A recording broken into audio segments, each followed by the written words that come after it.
Mark, thanks so much for joining me today. It's so great to see you after all these years. Yeah, my pleasure. It's been a long time, but the thing about you haven't aged, so that's not fair. Well, I think I've aged, but hopefully gracefully. That's the point, right? No question about it. No question.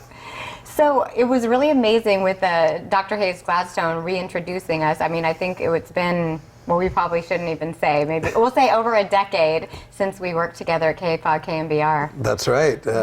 You know, the business, it always seems to be circular like that. You wind up meeting people years later, and it's like you haven't missed a beat. But that's what I've found, particularly in the communication business, broadcasting. Always be good to people, because you're going to run into them again, right? No question. I know, and after our recent conversation on the phone, I actually kind of wish that we hadn't lost touch. Yeah, it's one of those things where I think in life, certain people you meet, you connect with, and you could go 20 years without seeing them again, and you just pick up right where you left off. And I think you and I were able to do that because, correct me if I'm wrong, but within about 2 or 3 minutes, we were talking about stuff that usually takes people a long time to connect with. And you know, you have that certain kind of bond with different people along the way, and it's one of life's little pleasures for sure. Yes, and I was really honored with what you shared with me, and I'm hoping that our talk today is going to really inspire people, because by the time we got off the phone, I was very inspired by your story. Well, that's great to hear, because, you know, as I've grown older, hopefully gracefully in some regards, I've found that I share things, and if they come from a good place, come from the heart, I find that usually, just in feedback I've gotten, they seem to resonate with people. If you're just true to who you are, people are either going to accept you or not, but at least you're staying true in that sense, and I have found a lot of personal growth just within that.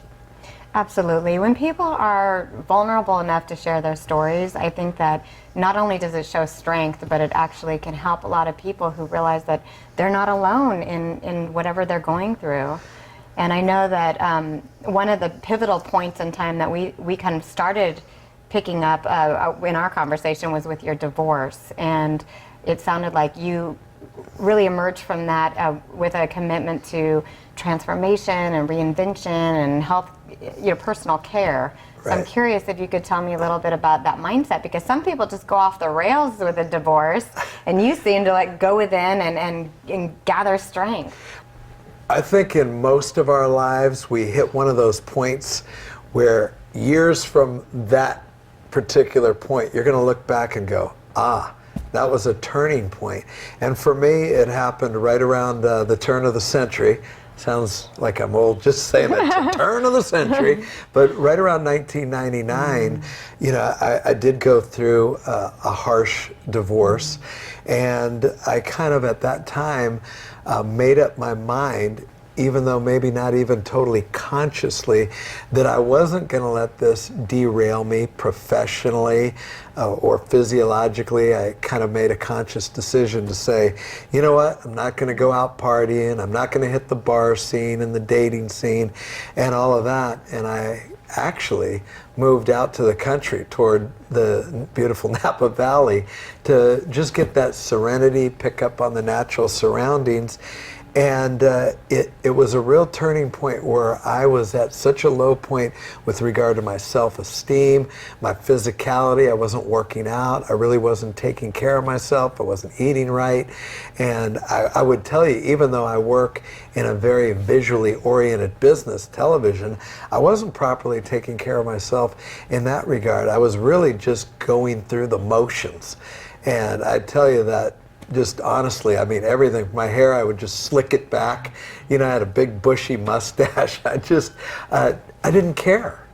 And I started realizing that on my own, when I was able to kind of bring myself in to almost a cocoon-like stage and branch out from there, I started feeling, you know, little by little, the more things I did for myself, the better I started feeling about myself and who I was years before, and the kind of person I'd always kind of internally pictured myself to be. And you could say, well, that's just surface stuff, you know, working out and taking care of yourself and your skin and all that. But you start realizing that the more you do those things, you start feeling better inside. And for me, it allowed me to feel better about myself and want to explore things spiritually, started thinking about things outside myself, how I could reach out in my community and help other people. And so you could say, oh, just superficial stuff. No, it, I believe, leads to bigger and better things for the unity of all things. Yeah, it sounds like you were, whether you knew it or not, balancing body, mind, and spirit. Yeah, I certainly can't say that I was conscious of that. It's more like a thing that happened over time. One thing kind of led me to another. I started working out again, started running, getting myself in better shape, and even those natural endorphins started to kick in. And I really started feeling the benefits, which freed up my mind to feel like reading again. Something as simple pleasure as that I'd let go by the wayside. Picking up my interests where they had been dropped off at the door years ago, and started in so many ways just feeling better about myself. Sounds like you're the perfect example of the caterpillar that went into the cocoon and struggled and kind of regained its strength in order to break free.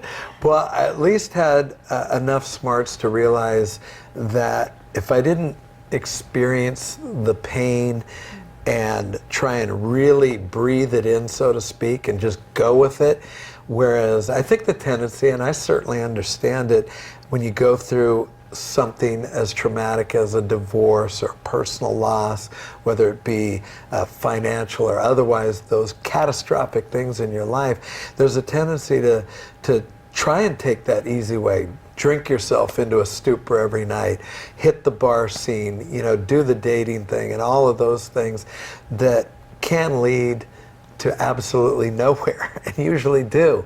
And so I just made this conscious decision.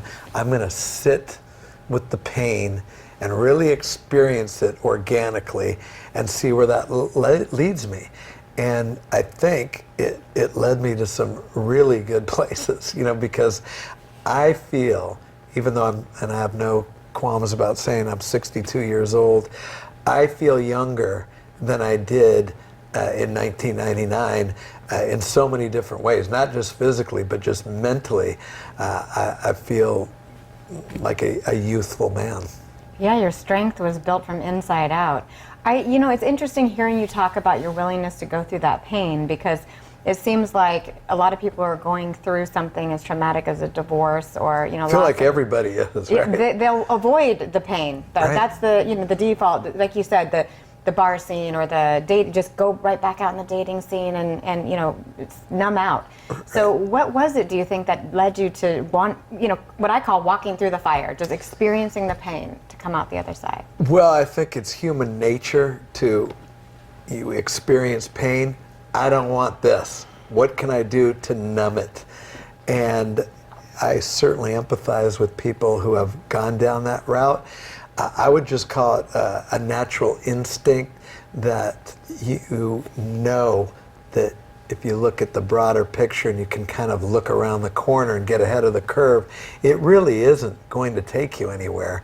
So I had at least that much intelligence to know that. But I always remember, just in the absolute peak, and you remember these certain moments, I was at an intersection just kind of zoning out, and this bus turned in front of me, you know, to cross into the other lane. And on the side of that bus, it just had a simple billboard, and it said, "To get to the other side, you must go through it." And I was like just staring into space, waiting for the signal light to change. And it's one of those moments I'll never forget. And I was like, wow, that's kind of profound. To get to the other side, you must go through it. You know, not around it, not taking the numbing way out, you know, with medications and such. And for whatever reason, I almost felt like that was divine intervention, because at that moment, that was the absolute low point. And I remember I was driving to go pick up my kids on a Saturday, just feeling, you know, how depressed you get not being with your kids on a Saturday morning, you're having to drive to pick them up and just spend a couple days with them instead of being all in the same household. And couldn't have been at a lower point. And like you just said, it spoke to me in some way like, wow, I really have to take the hard way, not the easy way through this, and just deal with it. And I felt like I just kind of built on that from there.